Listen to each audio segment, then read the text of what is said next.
저희 로그라인명은 영화의 스포일러를 담고 있습니다. 네, 안녕하세요. 영화 속 한 줄에서 나를 만나는 시간. 저는 로그라인명의 주명입니다. 저는 김PD입니다. 약간 오늘 일부러 약간 띠릿띠릿하게 말씀하시는 거 아니죠? 저는 김PD입니다. 저는 주명입니다. 조금 예측하시고 이미 저희가 지난주에 말을 했기 때문에 이미 보고 오신 분들도 계실 것 같아요. 그죠? 자, 그러면 오늘의 항상 저희가 던지는 초반 질문 한번 던져보겠습니다. 네. 자, PD님, 여러분, 만약에 맞춤형 로봇을 제작해준다고 한다면 어떤 로봇을 가지고 싶으세요? 저는 당당하게 말할 수 있습니다. 오케이. 저는 씻겨주는 로봇을 원합니다. 왜요? 인간이 매일 해야 하지만 제일 귀찮은 행동 중 하나가 저는 씻는 거라고 생각하거든요. 그쵸. 물론 샤워 시간을 즐기는 분들도 계실 거라고 저는 믿고 있어요. 하지만 저는 그런 사람이 아니기 때문에 매일 밤 자기 전에 씻어야 되는데만 30분 고민하다 씻기 때문에 저는 씻겨주는 로봇을 너무너무 갖고 싶어요. 그것 또한 매우 공감합니다. 그럼요. 네.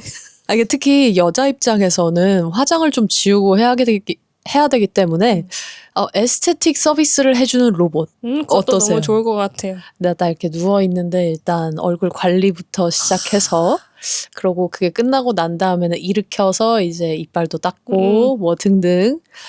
괜찮네요. 로봇과 좀 많이 밀접해질 것 같아요. 그죠? 네.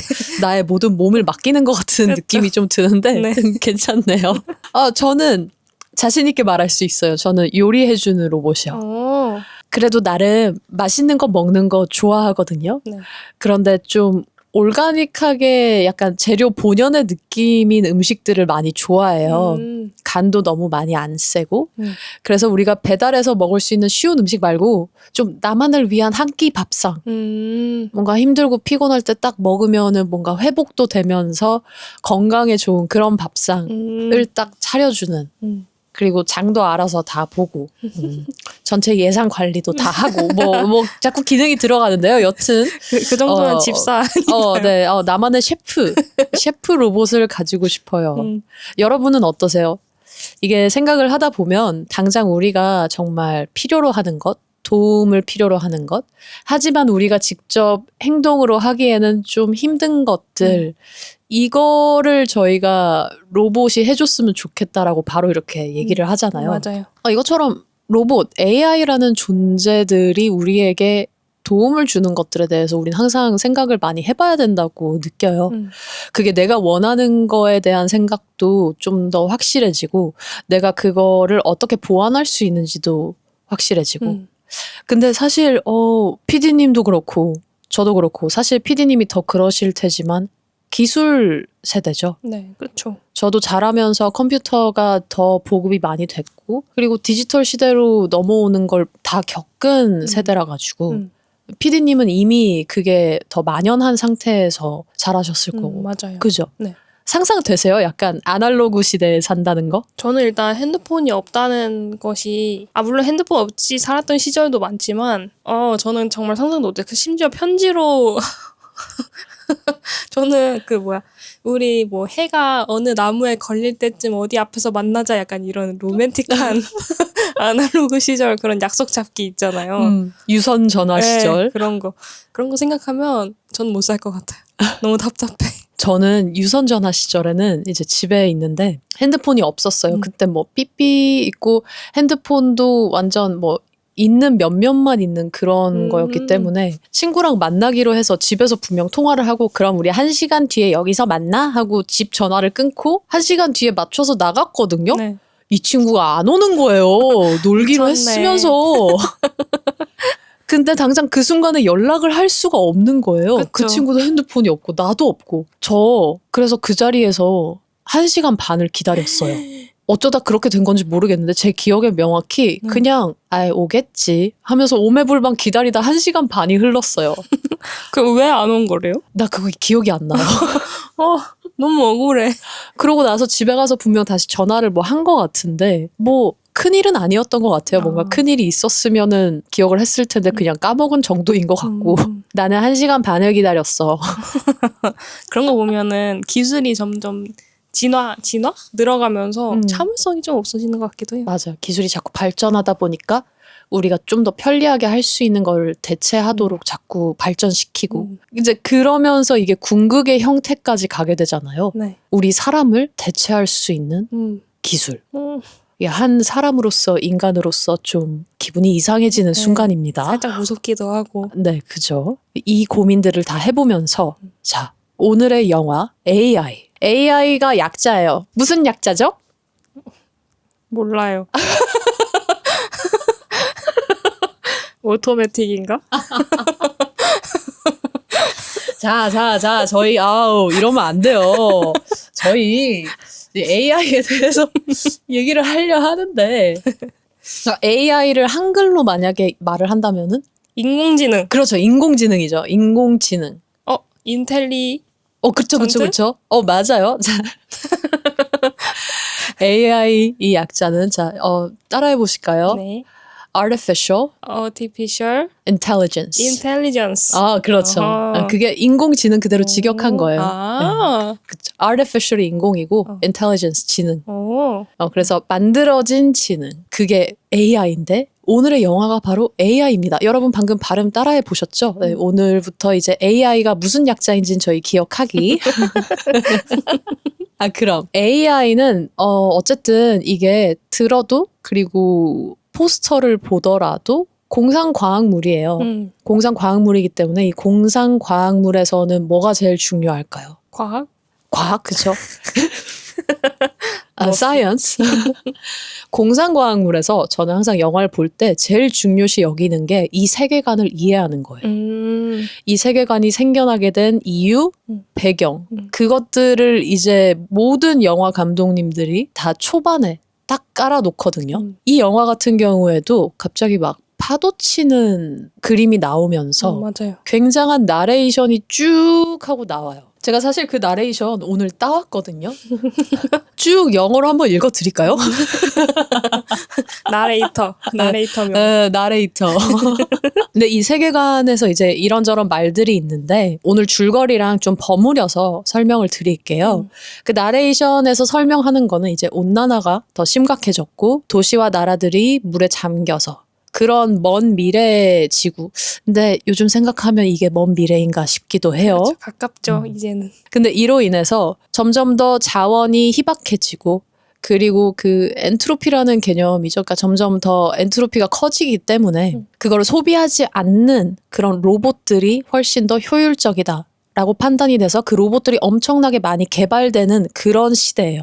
그러면서 인간과 로봇이 굉장히 공존을 하고 있는 그리고 계속해서 그 로봇을 발전시키고 있는 인간의 효율성을 위해서 그런 시대라고 생각을 하시면 돼요. 근데 말만 들어도 각박하죠. 자원도 없고 뭔가 자연도 파괴됐을 것 같고 우리는 점점 더 콘크리트와 인공 구조물 사이에만 박혀 있을 것 같은 그런 기분이 드는데 여기에서 한 부부가 있어요. 스윈턴 부부가 있고 이 부부에게는 아들이 있는데 아들이 아파요. 그래서 이 아들을 냉동시켜 놨는데 그런데 이 시기에 한 박사가 감정을 가지고 있는 로봇을 만들겠다라고 선언을 하면서 데이비드라는 로봇을 만들어요.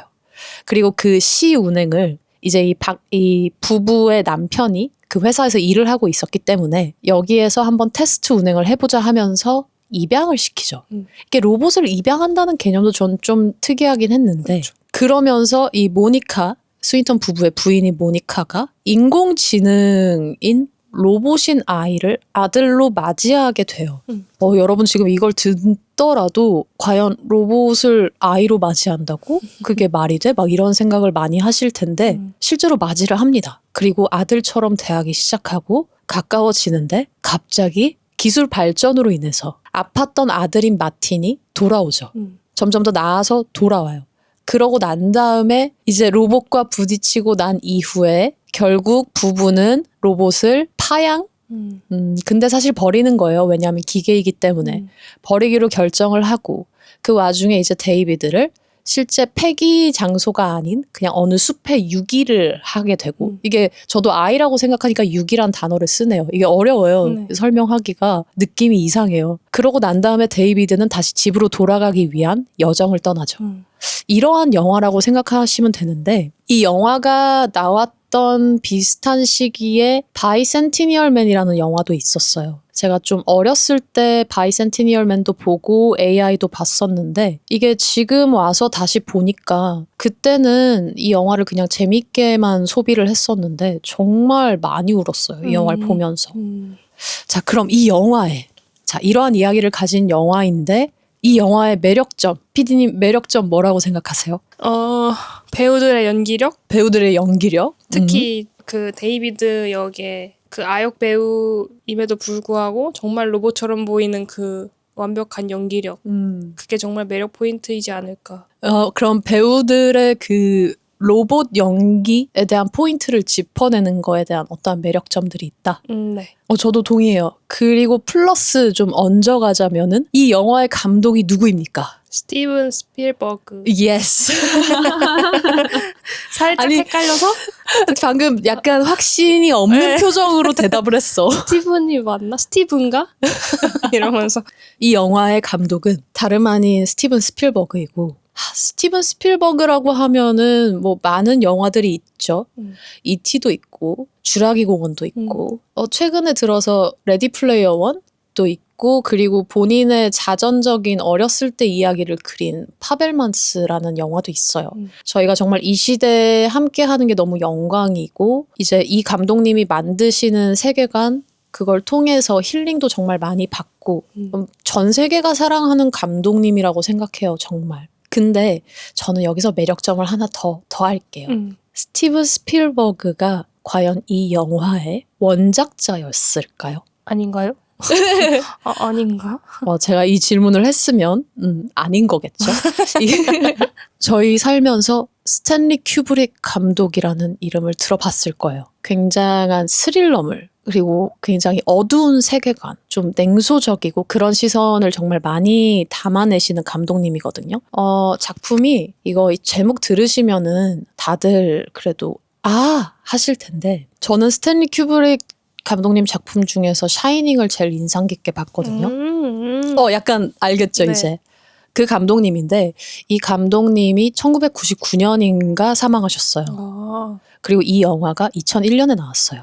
근데 이미 그 전부터 이제 스탠리 큐브릭 감독이 어느 한 소설, 작은 이야기를 보고 이 AI 그리고 이 소년이라는 거에 대한 어떠한 이런 생각들을 만드시는 와중에 주라기 공원이 나왔고 그래서 본인의 생각을 과연 구현할 수 있을까? 라고 고민을 하면서 이제 스필버그 감독님하고 대화를 많이 한 걸로 알고 있어요. 그러면서 이게 뭔가 공동작업 느낌이 됐고 근데 그러다가 사망을 하셨거든요. 영화 제목만 듣더라도 두 분이 굉장히 좀 다른 속성의 감독님들이거든요. 네. 그런데 스필버그 감독님이 그 스탠리 큐브릭 감독님이 애초에 만들어 놓은 좀 정리해 놓은 상상을 계속 하고 있었던 그거를 이어받아서 완성한 작품이라고 보시면 돼요. 근데 그러면서 감독님만의 색깔도 많이 넣으셨죠. 그래서 이 AI라는 영화가 단순히 스필버그 감독님뿐만 아니라 역대 영화 거장이라고 부르는 사람과 함께 공동작업을 한 결과물이다. 지금 이것만 듣더라도 여러분 봐야 되지 않을까요?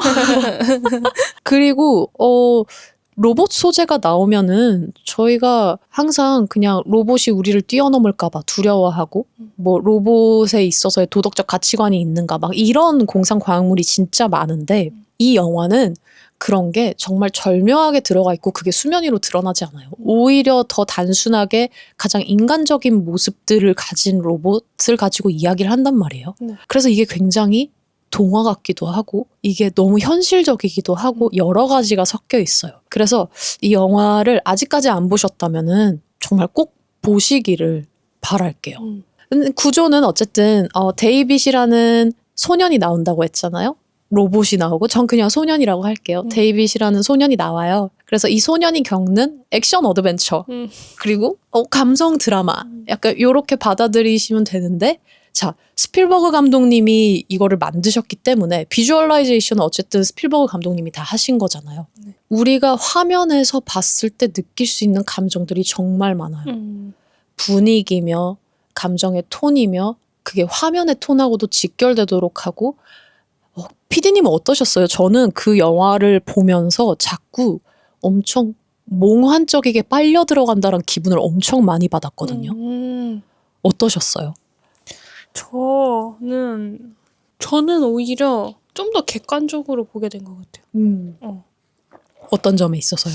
이게 영화 톤이나 그런 게 아니라 배우들의 연기가 너무나도 로봇 같아서 오히려 인간처럼 안 느껴지고 온전한 로봇들로만 느껴졌던 것 같아요. 그래서 오히려 좀 더 그냥 로봇의 이야기라고 느껴지다 보니까 좀 더 그냥 객관적으로 보게 됐다고 해야 될까? 객관적으로 봤다는 게?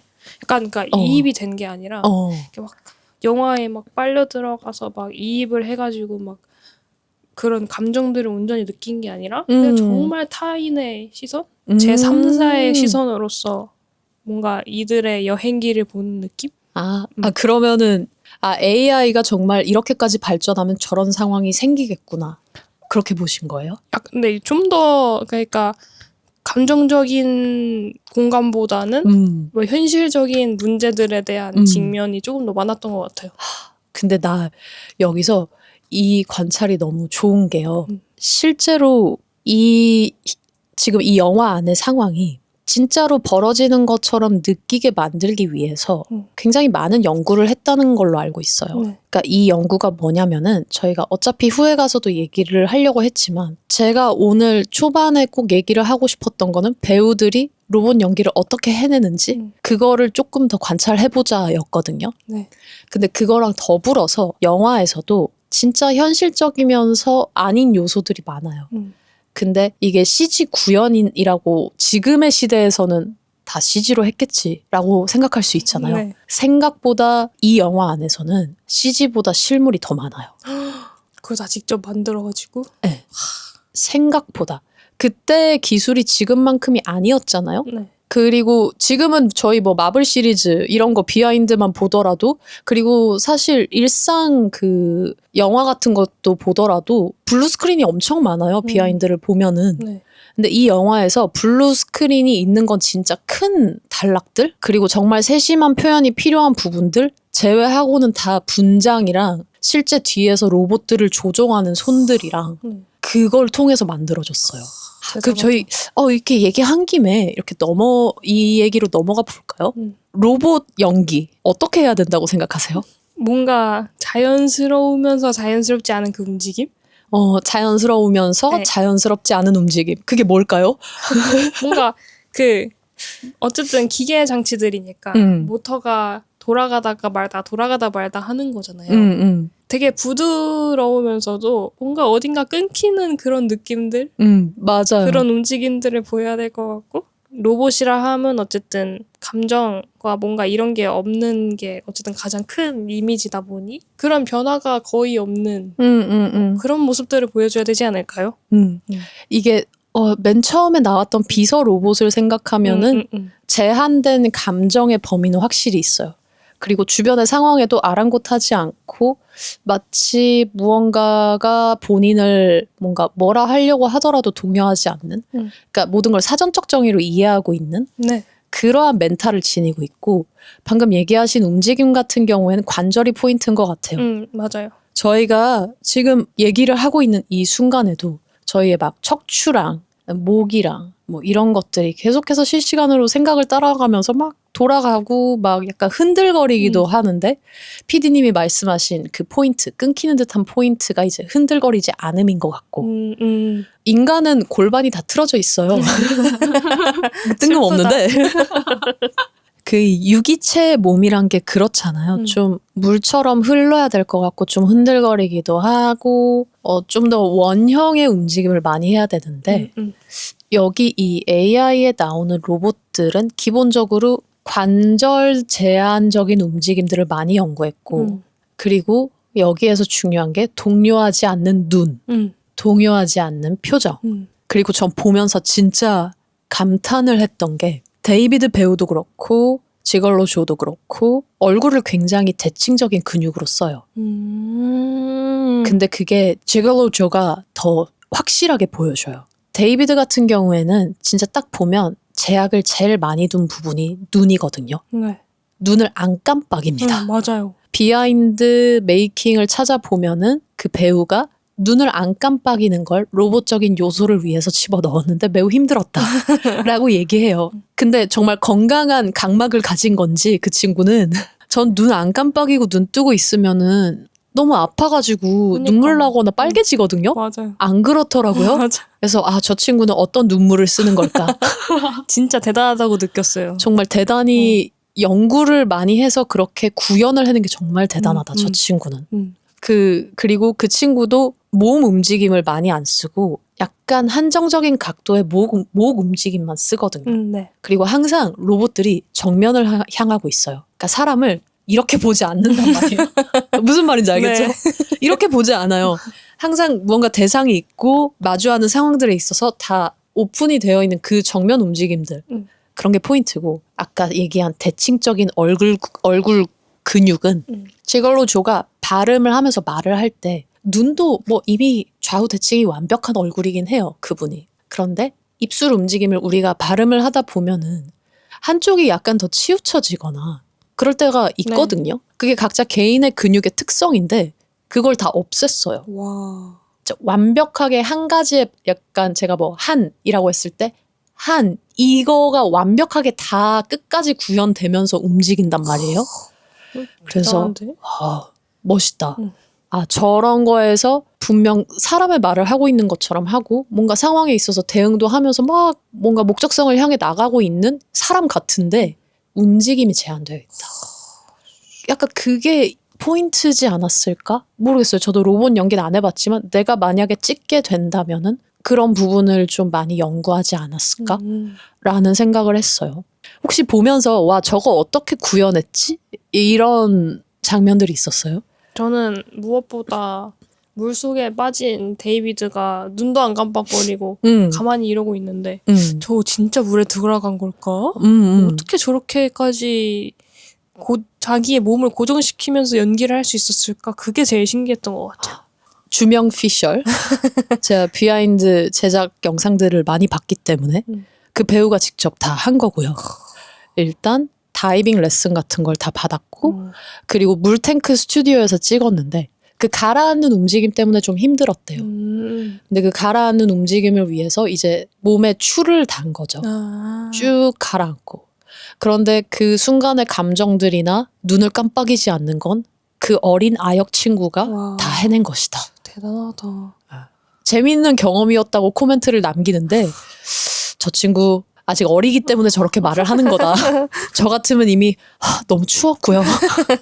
정말 콧물이 멈추지 않았고요. 이랬을 것 같은데 어느 순간은 내가 못 올라가나 싶은 생각도 들었고요. 이럴 것 같은데 그 친구는 재밌었대요. 대단하다.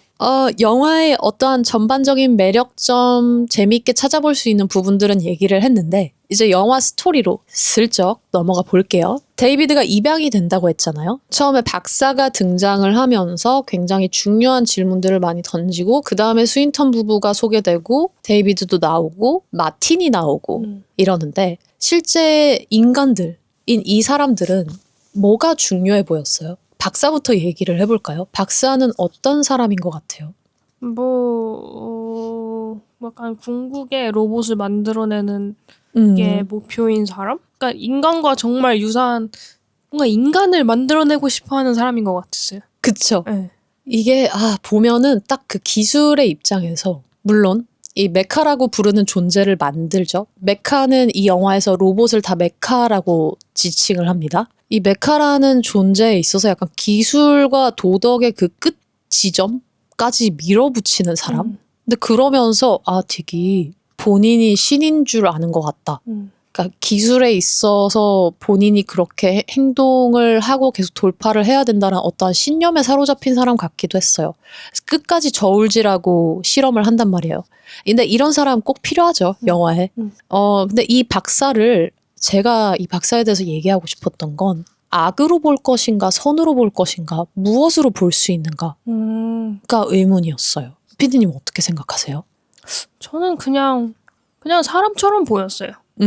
뭔가 두 가지의 이면을 다 갖고 있는?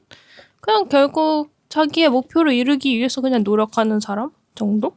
좀 자기의 어떠한 발명품, 자기가 지금 기술을 발전시키면서 무언가 남기는 거에 좀 치중이 되어 있는 사람? 네, 그쵸. 그냥 좀 더 완벽한 무언가를 만들어내서 좀 더 명성과 명예를 쌓고 싶어하는 사람? 맞아요. 박사가 확실히 그 면이 있어요. 그리고 창조를 한다는 거에 있어서 굉장히 집착을 하는데 저는 이 박사의 그 이제 개인사도 좀 영향을 준 게 있지 않을까 싶긴 해요. 이제 박사 같은 경우에도 여러분이 뒤에 맨 마지막 부분 가서 보면 아시겠지만 이 인물이 아들을 잃었어요. 아들을 잃었고 그 아들을 베이스로 만든 게 데이비드예요. 그러면서 스스로도 아마 가지고 있었던 의문을 자꾸 실험한 것 같아요. 과연 내가 이런 걸 만들었을 때 나는 이걸 통해서 일단 위로를 받고 싶거나 사라져버린 내 자식의 존재를 대체하고 싶었는데 다른 사람들이 얼마나 이거에 대해서 공감을 하고 받아들일 것인가? 근데 이거가 매우 중요하다. 그러면서 점점 더 그러한 유산을 남기고 로봇을 점점 더 발전시키고 해야만 한다.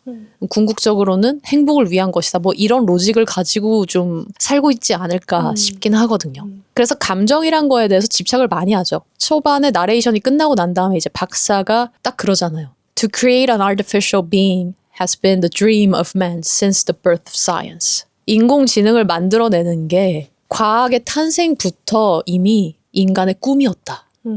이 부분이 진짜 사람 같은 것 같아요. 기술이 이걸 해줄 수 있으면 이것까지 해줄 수 있지 않을까? 왜 그렇게 하면 안 되지? 를 끊임없이 탐구한 이 사람의 생각이 딱 드러나는데 그러면서 비서 로봇의 그 손을 갑자기 찌르죠. 맞아. 센서리 뭐 어쩌고 하면서 확 찌르는데 이런 부분까지도 사람을 닮게 만들 수 있다. 그러니까 베이스는 다 사람인데 로봇에 대해서 실험을 하면서 그 로봇한테 물어요. 내가 너의 손을 찌르니까 기분이 어땠어? 화가 났어? 놀랐어? 당황스러웠어? 하는데 로봇이 이해가 안 돼요. 아니 이게 너의 감정에게 어떠한 영향을 주었어? 하는데 내 감정에게 이 펜을 찌르는 행위를 한 게 아니라 내 손을 찔렀잖아요. 이렇게 대답한단 말이에요.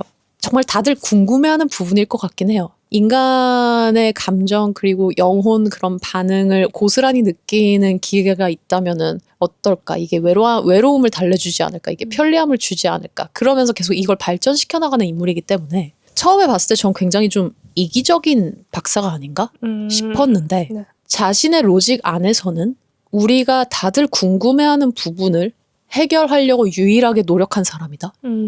그런 생각이 들긴 했어요. 그리고 난 다음에 이제 스윈턴 부부가 나오죠.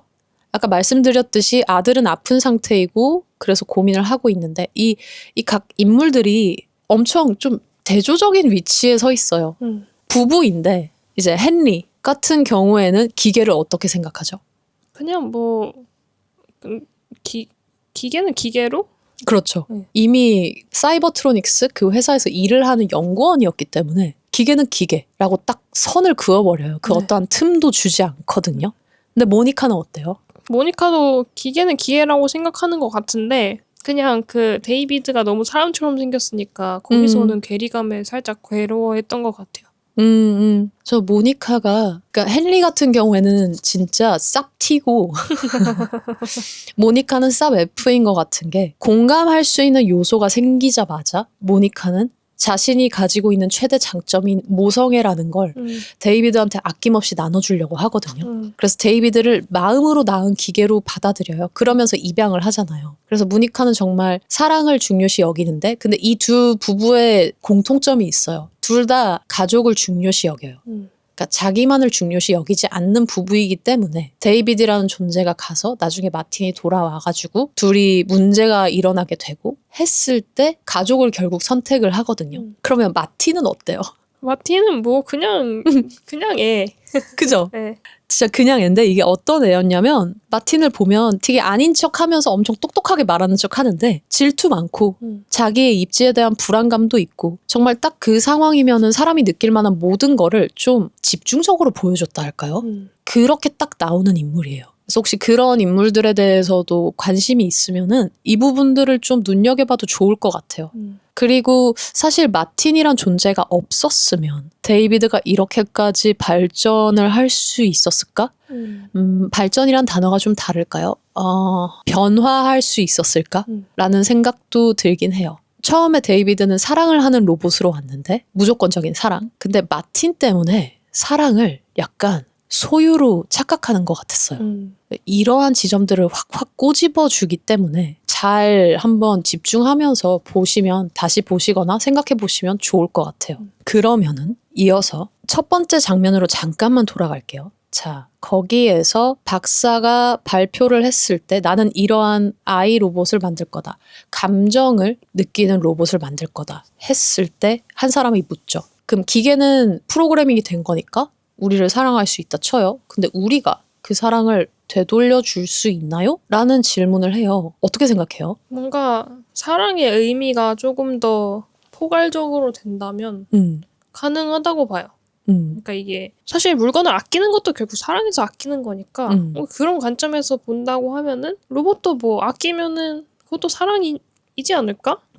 아껴 쓴다. 그 정도?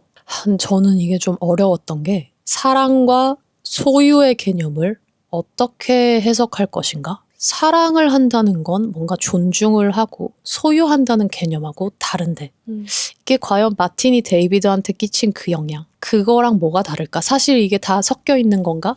이런 고민들을 좀 했거든요. 근데 이게 저희가 저희 주제로 넘어가서 거기에다가 박사는 하나님도 그 자신을 그 당신을 사랑하라고 아담을 창조하지 않았나요? 라고 엄청 방어적이게 대답을 해요. 나한테 사랑을 그냥 주기 위해 만들어진 로봇이니까 걔는 걔 펑션만 수행하고 있는 거잖아요. 우리가 그걸 그냥 즐기기만 해도 괜찮을까요?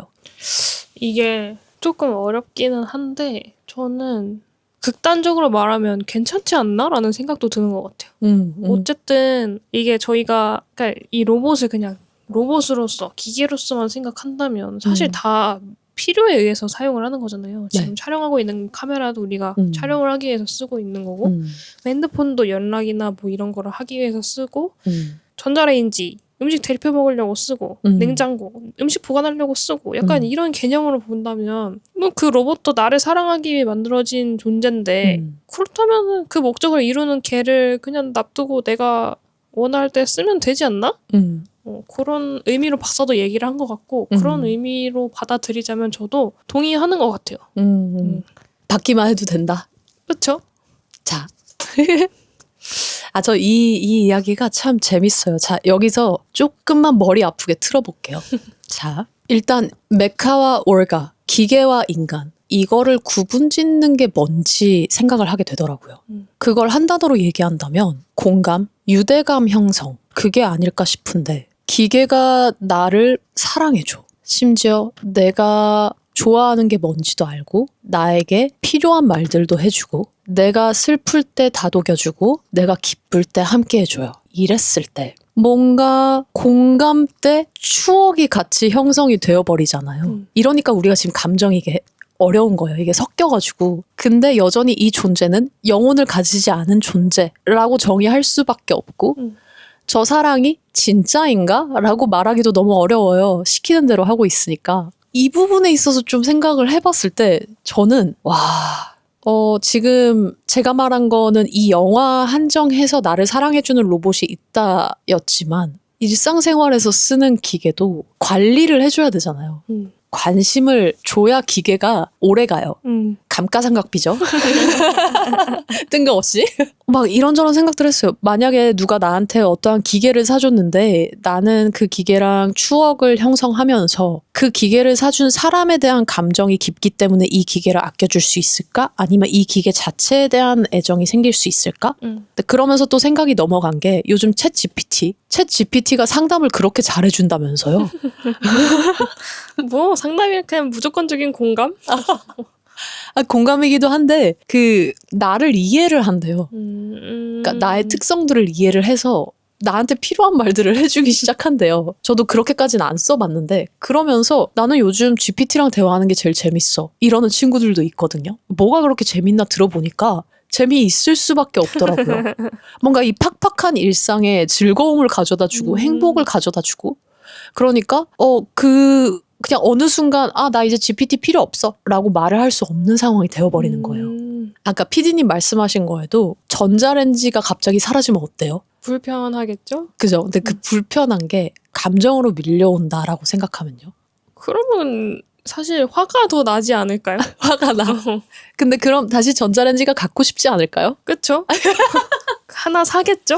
그런데 이 영화에서처럼 한 번 쓴 전자레인지를 버리면은 전자레인지가 참혹하게 파괴가 된대요. 어떻게 생각해요? 사실 전자레인지라고 생각하면 어차피 쓸모가 다 했으면 그렇게 버려지는 거가 당연하지 않나? 라는 생각이 좀 드는 것 같아요. 맞아요. 제가 이거 왜 자꾸 물어보냐면 저도 해결이 안 돼요, 이게. 너무 어려워요. 이게 지금 들으시는 여러분들도 저도 이해해 보려고 지금 이런저런 질문들을 자꾸 던지는 거거든요. 근데 기계가 우리를 사랑해 준다고 했을 때 내가 그 사랑을 다시 되돌려 줄 수 있는가가 어려운 거예요. 내가 마음만 먹으면 어떻게 해볼 수 있지 않을까? 싶은데 결국 모니카도 해내지 못하거든요. 그리고 결국 남은 거는 그 맹목적인 프로그래밍만 남은 데이비드예요. 그래서 전 초반부터 끝날 때까지 굉장히 많이 울었어요. 이게 그 마음이 오히려 프로그래밍 된 거기도 한데 너무 순수해서 그래서 아까 오히려 더 인간적인 것 같다. 그걸 더 대변해서 보여준다. 이런 생각이 들었던 것 같아요. 여튼 이거 전 결론이 안 나요. 여러분은 어떠세요? 여러분 이거를 뭔가 조금 더 이해를 잘 할 수 있는 어떠한 생각들이나 의견이 있으면은 진짜 지체하지 말고 남겨주세요. 저 너무 궁금해요. 과연 공감이란 게 생길 수 있는가? 다시 영화로 돌아갈게요. 자, 초반에 그렇게 해서 박사가 데이비드를 만들었어요. 그 다음에 데이비드가 모니카네 집으로 오게 되죠. 이 둘의 적응기가 있는데 이 장면들이 정말 앙증맞았던 것 같아요. 근데 동시에 사람의 입장에서는 좀 섬뜩하기도 한. 네. 그죠. 네. 엄청 오묘했어요. 이 장면들이.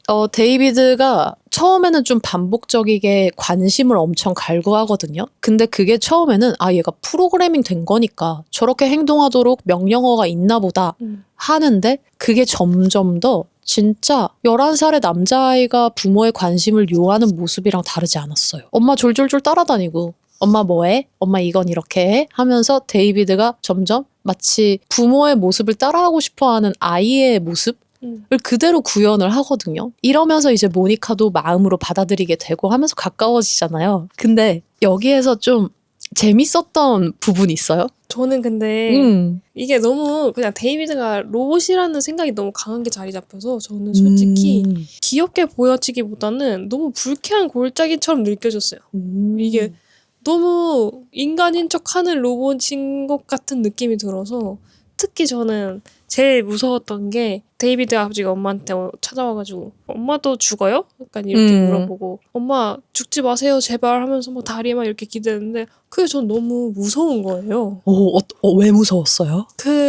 뭔가 사랑이라고 하는 것을 잘못 배워서 집착하는 듯한 그 느낌이 마치 죽으면 절대 안 된다고 약간 협박하는 느낌처럼까지 들려서 저는 너무 무서웠거든요. 네. 뭔가 계속해서 그러니까 사람처럼 하려고 하는 그 모습들이 저한테는 좀 불편하게 다가왔다 그래야 돼요? 그러니까 모니카가 왜 이렇게 좀 밀어내려고 했던지를 조금 더 이해를 했다고 해야 되나? 초반에. 네, 모니카의 입장이 조금 더 이해가 됐던 것 같아요. 그 모니카의 입장을 이해하면서 저는 무슨 말인지 알아요. 그 불편한 골짜기라는 게 무슨 말인지 알아요.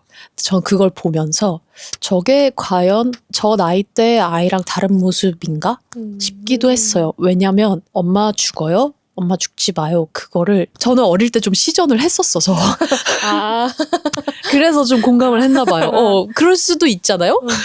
어릴 때 막 갑자기 뜬금없이 엄마 아빠한테 가서 엄마 아빠도 죽어요? 하면서 그때가 그 나이대가 제가 초등학생 때인데 뭔가 죽음이라는 거에 대해서 좀 진지하게 생각을 어느 순간 했었나 봐요. 그러다 보니까 엄마 아빠를 잃는 게 두려워지고 그래서 그걸 물어보고는 안 죽으면 안 돼요 하고 전 뿌앵하고 울었어요. 근데 방금 PD님이 말씀하신 거에서 데이비드의 섬뜩한 부분은 뿌앵하고 우는 게 없었던 거죠. 그 인자한 미소. 그래. 그게 너무 무서워요. 근데 그거를 그 배우가 좀 집요하게 찾아낸 부분이지 않을까요? 아이의 행동 양식을 다 하는데 언뜻 사람처럼 보이지만 얘는 여전히 로봇이다.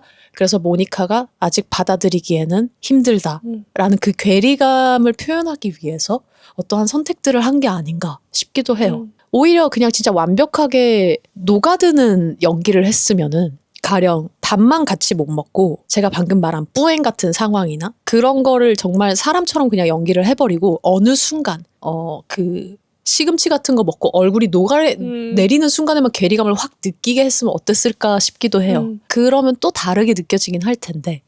근데 아마도 스필버그 감독님이 그런 부분들은 좀 큐브릭 감독님의 그런 테이스트를 넣어가지고 섬뜩한데 다가가기 힘든데 다가가고 뭔가 그 오묘한 줄다리기를 하는 듯한 너무 일상적인 이야기만 보여주는데 그게 다 느껴져서 그게 재밌었던 것 같아요. 그죠? 맞아. 그리고 너 한 번 빵 터졌던 게 보다가 저는 영화를 보면서 모니카가 빨래 치울 때 데이비드가 갑자기 나타나서 놀라고 그 옷장에다가 넣어버리고 빨래 바구니 그 트롤리 같은 거를 밀고 가잖아요. 그때 벽에 한번 부딪혀요. 맞아. 디테일. 저는 그걸 보고 저거 NG 컷인가? 저거 not good 컷인데 감독님이 살린 건가? 아니면 배우가 저걸 계산을 하고 한 건가? 뭔가 그 모니카의 당황스러움을 보여주기 위해서 저거는 과연 뭘까? 라는 생각을 하면서 빵 터졌어요. 만약에 같은 지점에서 빵 터지셨다면 엄지척 부탁드릴게요. 이게 작품 찍으면서도 사실 연기를 다 계획할 수가 없거든요. 연습은 많이 이리저리 해보지만 현장에 가서 그 현장을 느꼈을 때 모든 분위기가 다 바뀌어요. 그 무게가 바뀌면서 내가 정말 거기에 실존하는 인물, 내가 그 사람으로서 움직이고 있는가인데 정말로 그 배우가 모니카에 대입을 해서 그렇게 행동을 하게 된 건지가 너무 궁금한 거예요. 그래서 재밌었어요. 자, 그럼 여기서 우리가 좀 얘기를 한 가지는 더 해봐야 될 것 같은 게 사실 영화를 끝까지 보고 나서 또다시 생각하게 되는 부분이지만 데이비드는 계속 얘기했잖아요. 프로그래밍이 그렇게 되어 있다. 그래서 부모님을 쫓아다니는 아이처럼 뭐 행동을 하고 학습하고 배워간다. 근데 마지막 뒤에 가서까지 다 생각을 했을 때 데이비드는 모니카를 정말 감정, 그러니까 영혼이 생겼다라고 가정을 해야 되는 건지 사랑을 한 거였을까요? 어떠세요? 저는 완벽한 프로그래밍이라고 생각해요. 왜요? 어쨌든 사랑을 하기 위해서 만들어진 로봇이잖아요. 그럼 사랑이라는 것에 대해 주입을 시켰을 건데 사랑이라는 것이 사실 너무너무 넓잖아요, 범위가. 이게 누군가는 저번 주에 말했던 것처럼 사랑하기에 떠난다고 하거나 사랑하기에 너와 함께 하겠다고 하거나 아니면 사랑해서 누군가를 죽일 수도 있고 사랑해서 내가 죽을 수도 있는 거고 그렇게 너무너무 많은 의미가 담겨있는 단어라고 생각하는데 그렇게 따지면 데이비드가 보여준 그것도 그 수많은 사랑의 의미 중에 하나를 어떻게 배워서 보여준 게 아닐까? 그래서 나한테 부모라고 인식된 사람을 나는 사랑을 해야 돼 라고 했을 때 모니카에 대한 사랑이 너무 정말 아까 말했던 것처럼 정말 집착적으로 보일 만큼의 사랑을 학습을 받았다면은 그거를 토대로 계속 배워나갔다고 생각을 해요. 맞아요. 근데 난 가끔 PD님이랑 대화하면 PD님 은근 칼 같아. 그런 얘기 많이 들어요. 칼 같아. 근데 맞아요. 이게 각자의 해석하기 나름인데 정말 알아요. 그래요. 프로그래밍 된 거 아는데요. 저도 알고 있어요. 근데요. 그러지 않다라고 믿고 싶은 마음이 있잖아요. 그렇죠. 그 마음이 좀 생겨서 이게 막 피노키오 이런 것도 나오고 그러니까 뭔가 그게 가능하다면은 이 이야기가 그리고 데이비드랑 그리고 모니카랑 좀 더 행복하지 않았을까. 아, 그쵸. 왜냐면은 한 사람으로서 항상 뭐 영화를 볼 때도 그렇고 타인을 볼 때도 좀 그들의 행복을 빌어주고 싶잖아요. 그래서 그냥 제 작은 소망은 데이비드가 모니카를 진심으로 사랑했다. 엄마를 너무나도 사랑하는 한 아이라고 나도 봐주고 싶다. 이런 생각이 좀 드는데. 그쵸. 대부분의 분들은 다 그렇게 생각할 제가 좀 유별한 거고. 아니요, 근데 딱 결론을 내리자면 어떠한 맹목적인 프로그래밍이 된 로봇이 여러 경험치가 쌓게 되어 있잖아요. 메모리가 들어있으니까. 그게 쌓여지면서 어느 정도의 발전은 했지만은 그게 진짜로 사랑한 건가? 라고 보기에는 행동 양식은 다 맞고 마지막 엔딩에 데이비드가 결국 굉장히 좀 사람 같은 표정을 짓기 시작하거든요. 이게 AI에 대한 어떠한 기대 그런 걸 걸고 있는 분들한테는 저게 가능해지면은 너무 대단하겠다. 그러니까 이러한 상상을 계속 불어 넣어주는 것 같아요. 저 같은 사람한테는 그냥 행복했으면 좋겠다 이거고 그래서 저게 가능했으면 좋겠다. 그 인물들을 좀 응원하게 되는. 근데 결국에는 데이비드는 자신의 프로그램 안의 범위에서 조금은 더 발전을 한 AI이긴 하다. 근데 그렇기 때문에 맨 뒷장면에 가서 저는 눈물을 멈출 수가 없었다. 데이비드한테 미안하더라고요.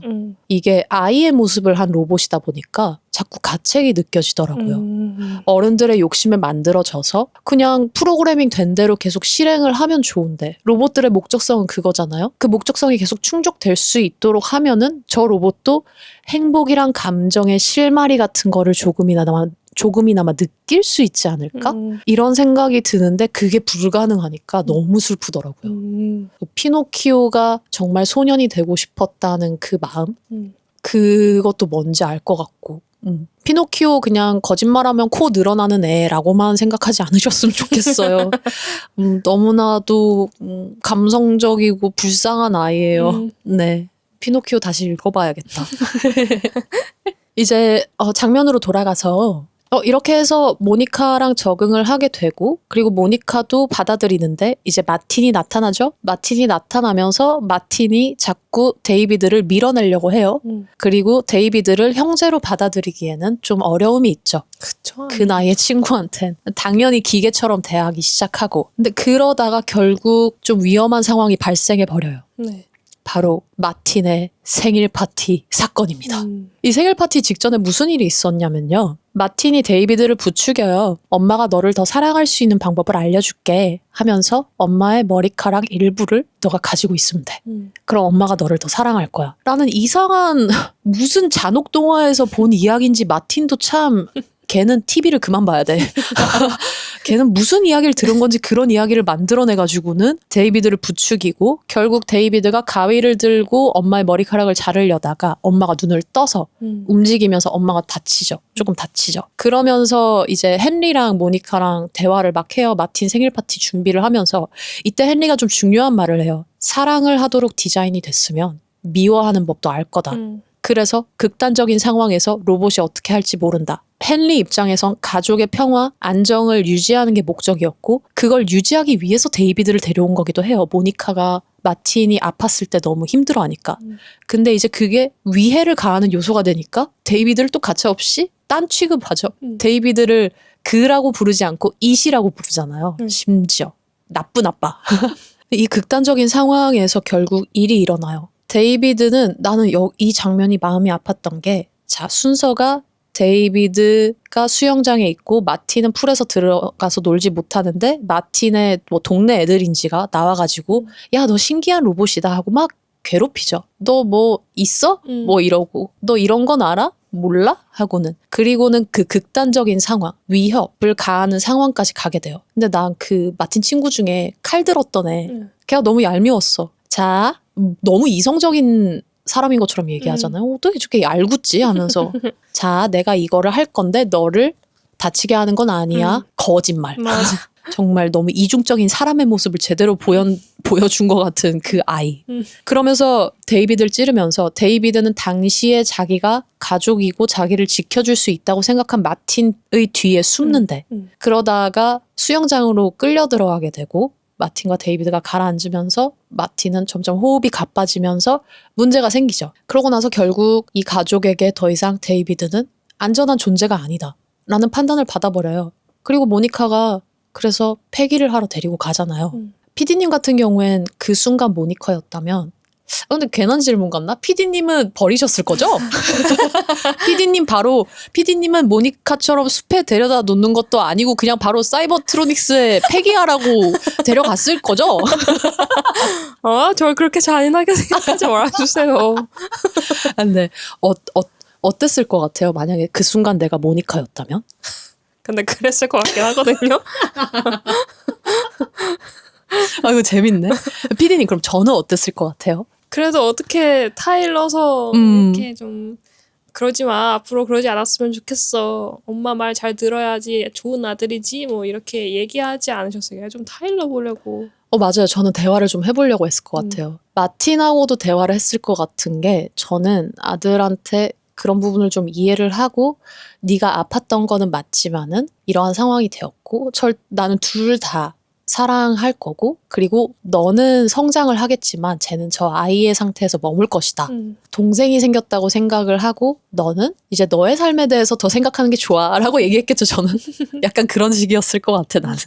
여러분들도 내가 그 순간 모니카였다면 어떤 선택을 했을 것인지 제가 판단하지 않을게요. 저 방금 그냥 웃기자고 한 얘기고 PD님한테는 자유롭게 한번 생각을 지금 해보시면 좋을 것 같아요. 이별을 하게 되는 그 순간이 저희가 계속 데이비드만 따라가기 때문에 데이비드 입장에서는 이게 너무 슬픈 걸 이해를 하지만 객관적으로도 그리고 한 번씩은 모니카의 정말 입장으로도 들어가서 상상을 해보시면은 여러 가지 생각이 많이 드실 거예요. 그래서 저희가 한 초반 1시간 정도에 대한 이야기를 했는데요. 이게 좀 간단하게 다시 정리를 하면 일단 서막이 있고 이런 미래와 인공지능의 탄생 그러고 난 다음에 데이비드의 탄생과 그 가족의 생활 그리고 난 다음에 마틴이 돌아오면서 어떠한 갈등이 생기고 모니카한테 배신을 당하죠. 데이비드는 눈물의 그 숲에서의 이별이 이뤄진 다음에 그 다음입니다, 여러분. 이제 그 다음에 대해서 이야기를 할 거예요. 그 다음에 이제 데이비드의 모험이 시작돼요. 근데 이 모험이 일단 상실과 방황 같은 모험이죠. 그러면서 맹목적으로 데이비드가 찾는 게 하나 있죠. 그게 뭐죠? 푸른 요정. 푸른 요정. Blue Fairy. Blue Fairy를 찾아 나가는 그 여정에 대해서 이제부터 얘기를 할 거고요. 그러면서 정말 저는 이 영화에서 그래도 이 캐릭터를 정말 좋아하는 것 같아요. Gigolo Joe 나타납니다. 주드로 본자가 나타납니다. 자, 드디어 주드로에 대해서 좀 얘기를 할 수 있겠네요. 근데 주드로를 만나게 된 사건이 있죠. 바로 Flesh Fair. 이 어떠한 기술 문명을 혐오하는 사람들이 만들어낸 콜로세움 같은 그런 상황이 벌어져요. 자, 콜로세움이라 하면 글래디에이터처럼 로봇들이 들어가서 서로 싸우는 게 아니라 이 세계관에서의 로봇들은 인간을 절대 해하는 행동을 하지 않는 게 주이고 자기의 목적성만 수행하는 로봇들이기 때문에 이 로봇들이 일방적으로 사람들에 의해서 살해당하는 폐기당하는 그러한 페어가 있어요. 나는 이것도 진짜 플래시 페어이라고 이름 지은 것도 너무 마음에 안 들어요. 무슨 동네 무슨 카니발 하듯이 모여가지고 기계를 부시고 불태우고 하는 걸 즐기는 그 사람들의 모습이 나오거든요. 맞아요. 거기에 문구가 있어요. 플래시 페어 그 들어가는 장면에 Celebration of Life. 진짜 너무 극혐이다. 삶의 축복이 그렇게 모여가지고 와 아무런 양심의 가책을 느끼지 않고 저런 식으로 오락을 느끼는 게 저게 맞아? 근데 이거를 좀 생각하게 될 만한 시기예요. 그러니까 지금 당장 이런 일이 벌어진다면 저희 왜 가구들이나 막 이런 거 배치해놓고 방 안에 들어가서 그거 파괴하는 그거 막 부수는 그런 스트레스 해소 오락거리가 있잖아요, 요즘. 네. 그거의 굉장히 미래 버전 같기도 해요. 근데 목적성이 지금 스트레스 해소라는 그 목적성이 있는데 이 플래시 페어는 스트레스 해소가 목적성이 아니에요. 딱 보면 뭐냐면 기계가 생기고 난 다음에 실직한 노동자들 있죠. 기계 때문에 대체된, 그러니까 로봇 때문에 더 이상 자기의 일거리가 없는 사람들이 거기에 모여서 보복 행위를 하고 있는 게 아닌가라는 생각이 많이 들었어요. 어땠어요, 그 장면 보는데? 약간 좀 회의감도 드는 것 같아요. 회의감. 그러니까, 네, 뭔가 그러니까 삶을 편리하게 하기 위해서 점점 더 인간과 닮아가는 모습을 띈 로봇들을 만들었지만 거기에 혐오감을 느끼고 그것들을 다시 부수고 있는 인간? 너무 별로지 않나? 좀 미련하죠. 좀 아니 굳이 그렇게 해서 얻는 쾌감이 도대체 무엇일까? 마치 인간을 죽일 수 없으니까 인간과 비슷한 로봇을 죽이는 것 같은 그런 느낌도 들면서 너무 거북했었어요. 맞아요. 근데 가학이라는 감정이, 그러니까 폭력성, 이거가 너무나도 인간다운 행위와 감정인 건 알고 있잖아요.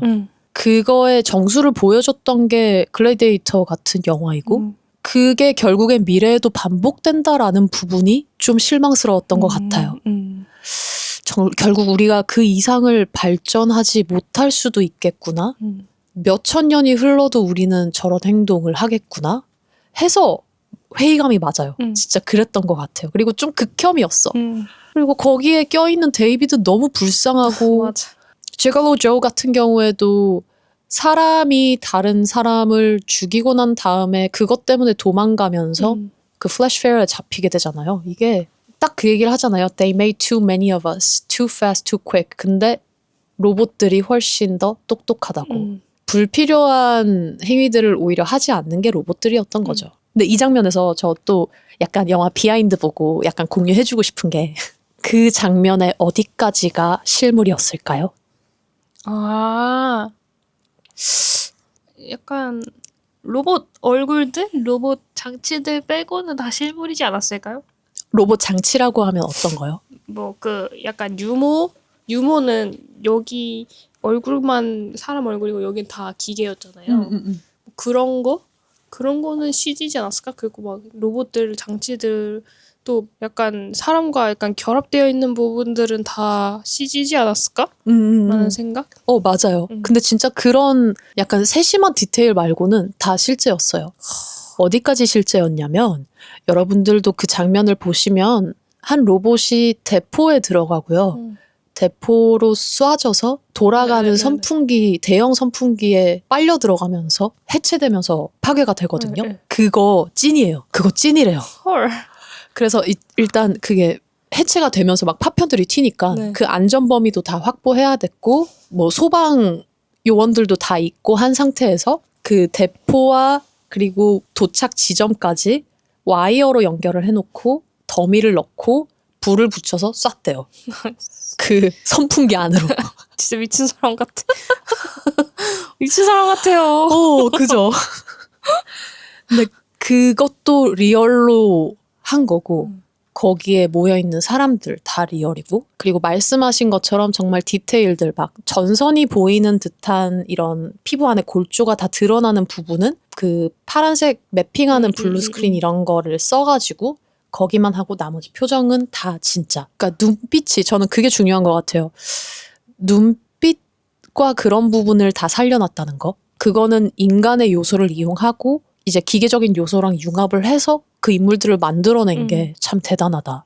그리고 대부분이 진짜였다는 게 거의 한 90%까지 물론 CG의 범위를 저희가 인정을 해주고 그것도 한 50%라고 하지만 그래도 대부분 다 진짜였다는 거. 그 철장 같은 경우에는 철장 밑에 나 그것도 비하인드 보고 깜짝 놀랐잖아요. 거기에 이제 세세한 부분 말고는 다 CG라 했으니까 다 직접 배우들이 했는데 진짜 완전 초기 로봇, 완전 기계처럼 생긴 로봇이 몇 개 나와요. 그 로봇들은 또 땅 밑에서 퍼퍼티어들이 이렇게 움직인 거예요. 그거는 뭐 그러니까 사람의 몸이 할 수 없는 영역이잖아요. 쇠로 돼 있는 팔과 다리가 다 이어져 있는 딱 그 깡통 로봇 같이 만들어 놓고 그거 같은 경우에 밑에서 조작을 하고. 대박. 그죠. 결국 다 사람 손에서 시작돼서 만들었다는 거. 근데 그렇게 하나도 짜친다고 하죠. 내가 지금 다른 단어가 생각이 안 나네. 좀 다른 단어 없을까요, 여러분? 짜치지 않아요. 갑자기 막 한계를 느끼게 되고 그러네요. 그만큼 진짜들이 많았던 그 콜로세움 장면. 그 콜로세움 장면에서 결국엔 지글로 조와 그리고 데이비드가 탈출을 하게 되죠. 왜냐하면은 메카 don't flee for their lives. 로봇들은 자기의 목숨을 구걸하지 않아 하는데 데이비드는 살려달라고 하죠. 자신은 소년이다. 나는 살려줘라. 그러면서 그 모여있는 그 사람들도 약간 게슈탈트가 온 것 같아요. 그래서 살려줘라 하고 그 진행자, 서커스의 진행자라고 부를게요. 그 진행자한테 폭동을 일으키면서 둘은 탈출을 하게 돼요. 그리고 나서 여행을 떠나죠. 그때 Blue Fairy 그리고 She라고 지칭하니까 지글로조가 거긴 내 전문 분야야 맞아. 친구 하면서 도와주는데 지글로조도 전 지글로조 얘기를 해야 된다고 생각하는 게 데이비드랑 이 여정을 함께 한다는 게 참 발전적인 부분이었다고 생각해요. 그냥 어쩌다가 그렇게 됐고 데이비드 덕분에 살게 됐으니까 그냥 그런 거 아닌가? 라고 넘기기에는 우리가 로봇에 대해서 얘기하고 있잖아요. 지글로조의 목적성은 뭐였어요? 여자를 만족시키는. 여자를 성적인 행위로 만족시켜주는 딱 그 목적성이 로봇이었단 말이에요. 네. 근데 이 아이를 만나게 되고 난 다음에 우리 예전에 사랑의 형태 중에서 우정에 대해서 얘기한 적 있잖아요. 네. 그 우정을 느꼈다라고 생각해요. 자신이 해줄 수 있는 사랑의 형태 중에서 꼭 육체적 행위가 아니라 이 사람을 안도감을 느끼게 해주는 거? 그게 지글로조의 정말 프로그래밍의 원천이 아닐까? 그래서 그게 이성과의 사랑도 있지만은 브로맨스가 생긴. 그래서 데이비드를 위해서 여기저기 데려가지고 루즈 시티에도 가고 그 닥터 노도 만나가지고 다 알려주고 심지어 그 폐허가 된 뉴욕, 수면에 잠겨있는 뉴욕까지 같이 가주잖아요. 맞아요. 본인도 경찰에 잡힐 뻔하면서 그래서 이것도 또 하나의 발전된 형태다. 이런 생각들을 좀 하긴 했어요. 그럼 여기에서 저희가 좀 후반부를 생각하면서 넘어가 볼게요. 그렇게 해서 둘이 여정을 떠나고 그러고 난 다음에 데이비드가 블루 페리가 있다라고 생각되는 곳에 가죠. Where the lions weep. 폭포수를 내뱉는 눈물을 흘리면서 그러는 그 사자석상이 있는 뉴욕의 그곳을 발견하게 되고 거기에 누가 있습니까? 하비 박사. 하비 박사가 거기에 있습니다. 그리고 나서 들어갔는데 데이비드가 하비 박사를 만나기 전에 다른 존재를 만나죠. 그게 똑같은 데이비드. 똑같은 데이비드. 그리고 나서 데이비드가 폭주를 해요. 이 폭주를 한 게 이해가 됐어요? 좀 이해는 되면서 안 됐던 것 같아요. 이해가 되는 부분은 뭐였어요? 어쨌든 데이비드의 목적은 엄마를 사랑하고 이제는 엄마한테 사랑받고자 하는 존재가 되고 싶은 건데 나랑 똑같은 존재가 또 있다고? 그럼 엄마가 쟤를 사랑하면 어떻게 되지? 이 세상에 데이비드는 나 혼자여야 되는데? 하는 그 생각 때문에 폭주를 해서 부셔버린 게 아닐까? 맞아요. 그 데이비드는 제가 아까 초반에 마틴이 잘못 가르쳐준 사랑에 대한 개념에 대해서 얘기했잖아요. 근데 마틴도 그 개념에서 아직 발전하지 못한 상태거든요. 본인도 엄마를 소유하려고 해요. 데이비드 같은 경우도 자신이 유일무이한, 유니크, 특별한 존재이기 때문에 엄마한테 사랑을 받을 수 있다. 근데 또 다른 내가 있다는 건 말이 안 된다. 그러면 내가 유니크해지지 않으니까 하면서 파괴를 하는데 그러고 나서 하비 박사가 들어와서 진정을 시키죠. 근데 그러면서 하비 박사가 그래요. 넌 유니크하다. 데이비드가 그거를 스스로 모르고 있었죠. 그러면서 데이비드가 자신의 시제품들 그리고 완제품 포장이 된 그 방에 들어가요. 와 진짜 저 거기 좀 소름 돋았거든요. 어떠셨어요? 진짜 난 물론 로봇이라고 생각은 하고 있었지만 너무 적나라하게 보여줬던 장면이 아닌가. 맞아요. 그 아이로봇이란 영화가 있는데 거기에서도 항상 로봇 관련 소재가 나오면 다 항상 있는 그림이에요. 맞아요. 레플리카 존재들. 그게 줄지어져 있는 그 모습들 거기에서 무언가 발전돼 있는 로봇과 그리고 아직 그 상태가 아닌 로봇들 사이에 그 괴리감을 자꾸 느끼게 만든단 말이에요. 맞아요. 보면서 저도 참 데이비드가 특별하긴 하다라는 생각이 든과 동시에 저도 소름이 돋았고 저 순간 저기에 덩그러니 놓여있는 데이비드는 어떠한 생각이 들까? 근데 이내 데이비드는 거기를 다 둘러보고 난 다음에 중요하지 않아. 그래 내가 어디에서 태어났는지 알겠고 누가 만들었는지 알겠어. 근데 그렇다고 해서 본인이 실제 소년이 될 수 없다라는 그 상실감이 좀 더 컸던 것 같아요. 그걸 더 와닿게 만들었던 거고 그 복제품들이 이게 복제품이라고 해야 되는지 아니면은 뭐라고 해야 되지 워딩을? 그냥 또 다른 데이비드들? 그냥 다른 데이비드들 맞네요. 그냥 데이비드들을 보면서 본인이 갑자기 절대 소년이 될 수 없음, 살아있는 소년이 될 수 없음, 그리고 본인도 그냥 저 기계들 중 하나라는 그 모든 걸 받아들여야 했잖아요. 네. 그리고 난 다음에 데이비드가 물속으로 스스로 마치 자결하듯이 떨어져 버리죠. 네. 상실감에. 아 근데 저 잠깐 딴 얘기 해도 돼요? 네. 또 다른 데이비드들 그게 실제 데이비드 배우랑 똑같이 생겼잖아요. 그거 어떻게 만들었을 것 같아요? 얼굴 본 따서 만들지 않았을까요? 얼굴 본까지만 생각하잖아요. 저도 그런 줄 알았거든요. 전신을 다 땄대요. 어머. 대박이다. 진짜 변태다. 그 배우의 전신 몸을 다 땄대요.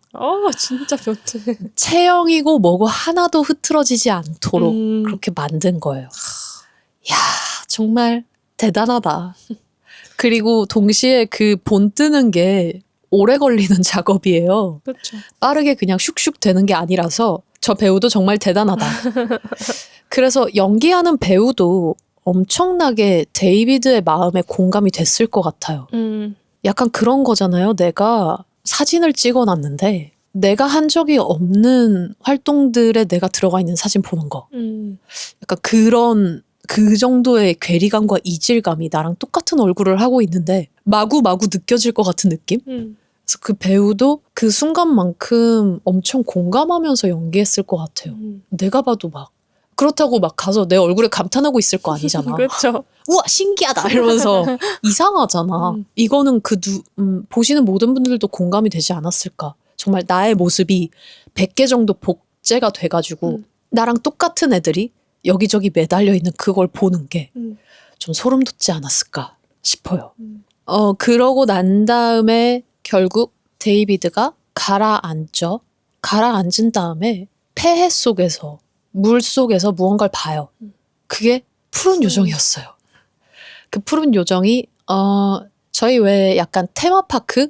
놀이공원 가면 테마파크 있는 것처럼 있는 그걸 만들어 놓은 게 물에 잠겼는데 그걸 보고 푸른 요정을 찾았다 하면서 주드로는 결국 지글로 존은 결국 앞에 그 살인 자신이 휘말린 살인 사건 때문에 잡혀가고 데이비드가 경찰 헬기를 타고 잠수를 하죠. 잠수를 한 다음에 블루 페리를 보면서 있는데 그때 뭐가 흔들려가지고 헬기가 갇혀요. 헬기가 갇혀서 결국 데이비드는 거기에서 빠져나오지 못하고 영화가 끝나는 줄 알았는데 반전. 반전. 갑자기 2000년이 흐릅니다. 맞아요. 그리고 빙하기 시대가 되고 그 시대는 2000년이 흐른 다음에는 어떤 이형의 존재들이 갑자기 나오는데 그들이 슈퍼메카예요. 그러니까 초반에 영화에서 암시했듯이 인간은 더 이상 존재하지 않게 되고 결국 그 안에서 살아남은 거는 로봇들밖에, 그러니까 로봇들의 세상이 된 거죠. 근데 그들이 인간에 대한 끊임없는 탐구, 그리고 과연 영혼이란 무엇일까?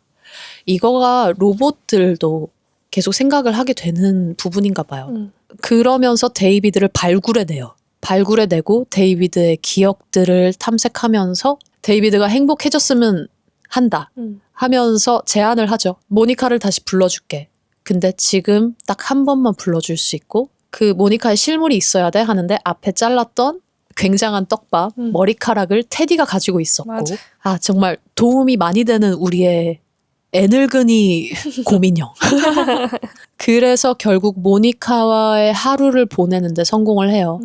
그리고는 뭐 정말 한 살아있는 소년이 엄마와 좋은 시간을 보내는 듯한 그러한 장면들이 나오면서 꿈과 같은 장면들이 나오면서 모니카와 함께 잠이 들죠. 피디님 근데 여기 이 장면에서 울었어요? 안 울었어요. 저는 실패. 저는 슬프다기보다는 행복해 보였어요.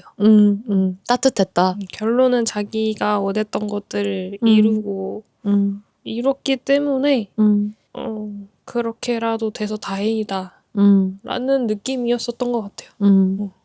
좀 위로가 됐죠. 데이비드가 드디어 그래도 자신의 행복을 마주할 수 있게 됐다는 게 좀 대단했던 것 같긴 하고, 그 감동, 그것 때문에 저는 울었던 것 같긴 해요. 감동이 확실히 있어.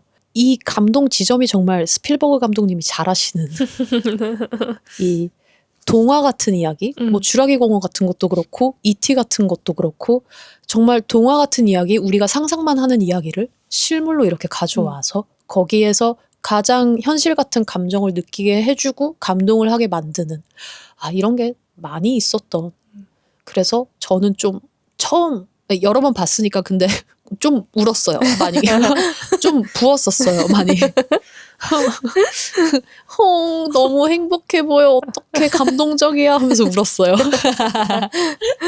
그래서 데이비드는 결국 꿈이 있는 곳으로 가면서 이 영화가 끝납니다. 여기까지 쭉 따라오시면서 여러분들이 많은 생각이 드셨을 것 같은데, 마지막 저희의 주제를 하나 던질게요. 과연 인간을 인간답게 만드는 건 무엇인가? 인간이라고 말을 할 수 있는 부분들? 계속해서 데이비드는 인간이 되려고 하잖아요. 이거에 대해서 살짝 얘기를 해보고 여러분들도 고민을 해보시면 좋을 것 같거든요. 피디님은 어떻게 생각하세요? 데이비드가 하비 박사를 만나고 나서 하비 박사가 그런 말을 하잖아요. 유기적인 존재들은 볼 수 없는 것을 믿고 희망, 꿈을 갖는다. 그것도 어느 정도 맞는 말인 것 같은데, 그렇다고 하기엔 데이비드도 블루 페어리를 믿고 엄마와 함께하고 싶다는 걸 가졌잖아요. 근데 저는 데이비드가 온전히 로봇이라고 생각했기 때문에 그것은 뭔가 차이는 아니고, 결국 인간이 인간답게 만들 수 있는 것은 좀 자유의지인 것 같아요. 결국 데이비드는 사랑을 하기 위해 만들어졌기 때문에 자기가 죽을 위기에 처했음에도 불구하고 엄마를 찾기 위해서 떠나잖아요. 근데 만약에 사람이었다면 그렇게까지 했을까? 물론 무모하게 도전을 하고 뭔가 그렇게 하는 것도 사람의 한 종류였겠지만, 그런 약간 위기의 순간을 마주쳤을 때 다른 선택지를 고를 수 있는 것도 사람이지 않을까? 그럴 수 있는 것이 사람인 게 아닌가? 라는 생각이 들어서, 그게 조금 로봇과 인간의 차이가 아닌가. 그것이 인간을 인간답게 만들어주는 것이 아닌가. 라는 생각이 좀 들었어요. 그 말씀하신 게 이제 free will에 대한 부분인데, 아이로봇에서도 이게 굉장히 많이 나와요. 아이로봇에서는 써니라는 로봇이 나오는데, 그 로봇이 자신이 프로그래밍된 명령이 아닌 스스로 선택을 할 수 있는 방향성, 그렇게 해서 결국에는 마지막에는 그가 그래서 자신의 삶을 살아나가는 것, 그게 어떠한 하나의 기계지만 유기체로서 인정을 해주려고 하는 그런 시선들이 좀 담겨있는 영화거든요. 그 부분에 있어서 정말 로봇 영화를 보면은 저희가 그런 걸 항상 많이 생각하게 되는 것 같아요. 인간은 자유로우니까, 인간은 선택할 수 있으니까, 근데 동시에 인간이 통제할 수 있으니까 이제 이게 자꾸 버무려지는 거죠. 저는 그런 면에서 인간이 인간답다 라고 얘기하는 거는 이기심인 것 같아요. 이 이기심이라는 게 하비 박사 같은 경우에도 자신의 이기심으로 기술의 한계치를 밀어붙인 거고, 스윈턴 부부한테 데이비드가 온 것도 결국 우리의 이기심, 그러니까 슬픔을 달래기 위한 도구로 남편은 데려왔고, 모니카도 자신의 외로움을 달래기 위한 도구로서, 매개체로서 이용을 했어요. 마틴 같은 경우에는 이기적이기 때문에 그 기계를 없애려고 하고 자꾸 밀어냈죠. 그리고 플래시 페어에서도 사람들이 이기적이기 때문에 그렇게 파괴하는 거에서 괜찮다, 합리화하고 우린 이래도 된다 라는 마땅한 어떠한 지위를 가진 것처럼 행동을 하잖아요. 네. 지글로 조 같은 경우에도 사람들의 이기심을 채우기 위해서 만들어진 게 너무 확실하고, 그 이기심을 채우려는 사람들 사이에 껴있다가 살인사건에 휘말리는 거거든요. 그래서 정말 인간은 이기적이다. 그래서 정말 인간이라 할 수 있다. 다 자기의 이득, 손실 이런 걸 정말 많이 따져보는 게 정말 사람 아닌가. 그로 인해서 파생되는 그 모든 게 이제 소유이고 사랑이고 질투이고 그런 게 아닌가. 그래서 와, 인간 정말 이기적이다 하면서 반성을 하게 됐다고 할까요? 그랬던 것 같아요. 여러분은 여러분의 인간다움은 무엇인가요? 막 갑자기 뾰로롱 따뜻하게 이타적인 삶. 상대방에게 공감해주는. 아니죠. 그게 이미 됐으면은 제가 로그라인명을 PD님과 함께 하면서도 항상 다름을 이해하고 이렇게 살아봐요 라고 얘기하는 이 모든 게 무의미하지 않을까요? 그러니까 이거를 좀 리마인드를 하면서 저희 자체는 이기적이긴 하지만 그래도 함께 공존하기 위해서 내가 조금 내어놓고 서로 함께 협업하면서 살아가는 게 뭔지 좀 생각을 해보면 좋지 않을까 싶습니다. 그리고 조금 덧붙이자면 인간은 게을러요. 맞아요. 나 굉장히 인간적인 사람이네. 그죠. 인간 너무 게을러요. 그래서 이 목적을 위해서 뭔가 도움받는다라는 의미로 자꾸 기계를 발전시키고 있는데 사실 게을러서 그래요. 맞네요. 이것 또한 잘 알고 있어야 된다고 생각해요. 세상에 그 어떤 존재보다 인간이 더 낫다라고 얘기해서는 안 된다. 라고 느낍니다. 네. 그러면 오늘도 로그라인 명을 한번 써볼까요? 자, 네. 오늘의 로그라인 명은 저는 그 대사가 있거든요. 지글로가 자기는 여자를 만족시키는 게 일이라면서 막 설명을 해줘요, 데이비드한테. 그랬더니 데이비드가 왜 그런 일을 해요? 라고 말을 했더니 지글로가 그게 내 임무야 라고 얘기를 하는데 그 대사가 저는 오늘의 로그라인명인 것 같아요. 사실 생각해보면 요즘은 사람도 로봇처럼 되어가고 있지 않나라는 생각이 좀 들거든요. 맹목적인 목적들이 조금 생겼달까?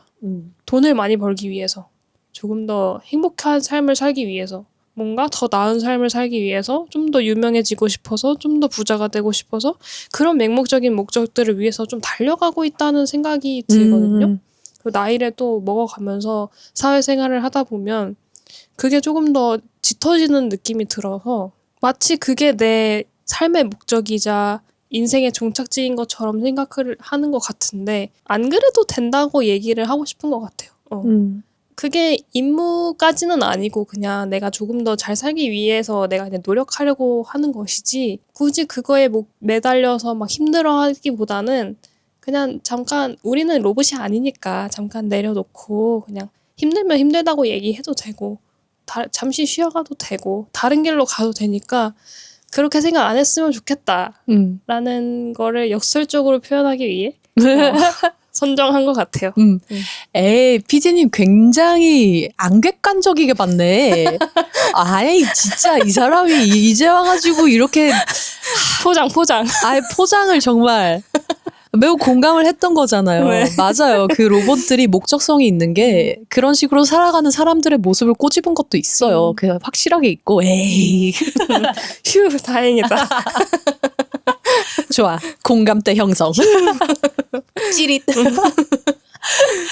좋아요. 저의 로그라인 명은 Where is the Blue Fairy? 예요. 그 닥터 노 만나가지고 데이비드가 하는 말이거든요. 네. 말의 끝을 올림과 내림을 조심해야 돼 하면서 질문으로 하면 바로 차감이야 해가지고 천천히 물어보는 Where is the Blue Fairy? 저는 이게 로그라인 명인 게 일단 이 영화를 보면서 너무나도 많은 상상과 꿈을 좀 마주했던 것 같아요.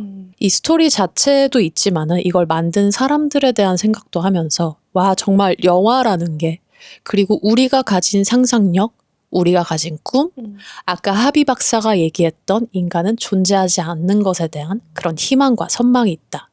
그런 것처럼 너무나도 딱 깔끔하게 왜 사람들이 영화를 좋아하는지, 왜 사람들이 영화를 보고 싶어 하는지, 왜 사람들이 이야기를 좋아하는지 그거를 딱 알려주는 대사인 것 같아서 그래서 너무 귀엽고 좋은 데이비드의 대사로 오늘의 로그라인 명을 쓰겠습니다.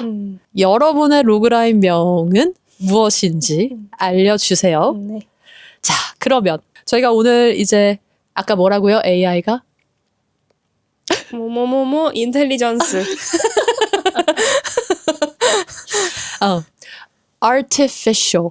artificial intelligence. 이게 빨리 말하면 artificial 이렇게 되는데. artificial intelligence. 나 잠깐만 번외로 여러분 ET의 약자가 뭔지 아시나요? 그냥 ET는 ET가 아니어요. ET는 ET지. ET는 extraterrestrial입니다. 지구 밖의 존재란 뜻이에요. 하나 더 알아가네요. 맞지? 나 틀린 거 아니지? 잠깐만요. 제가 이래요. 제가 알기로는 이게 맞거든요? 뭐? 잠깐만요. extraterrestrial. 맞아요. terrestrial이 이제 이 땅에, 집안에 뭐 약간 그런 어원을 가지고 있는 단어인데 이제 그 외의 존재. ET. 여튼 오늘은 인공지능, 그냥 한국어로 할게요. 그래. 자, 인공지능이라는 영화를 가지고 이야기를 나눠봤는데요. 네. 공감할 게 좀 많으셨을 것 같아요. 요즘 AI들이 정말 많이 생겨나고 있는 시대고 AI로 만든 창작물들도 심지어 많아지고 많은 의견이 분분한 시대인데 그리고 저희가 정말 AI가 없던 시대를 이제 상상할 수가 없죠. 그쵸. 거의 저희 피부예요. 맞아요. 그러면서 이제 이거를 어떻게까지 활용할 것이냐, 어디까지 활용할 것이냐라는 얘기를 많이 하고 있기 때문에 오늘의 이 영화가 정말 밀접한 생각들을 많이 나눌 수 있게 해준 것 같고 여러분들도 AI에 대한 생각이 어떤지 한번 정리를 해보시면 좋을 것 같고요. 그리고 다음 주 영화도 저희가 댓글에 남겨드릴 거니까 꼭 한번 시간 되시면은 가볍게 보시고 그리고 저희랑 또 수다 한번 떠신다라고 생각하면서 봐주시면 좋을 것 같고요. 오늘도 함께 해주셔서 정말 감사드리고 저희는 다른 영화와 함께 찾아오겠습니다. 감사합니다. 감사합니다. 푸른 요정 찾으면 알려주세요.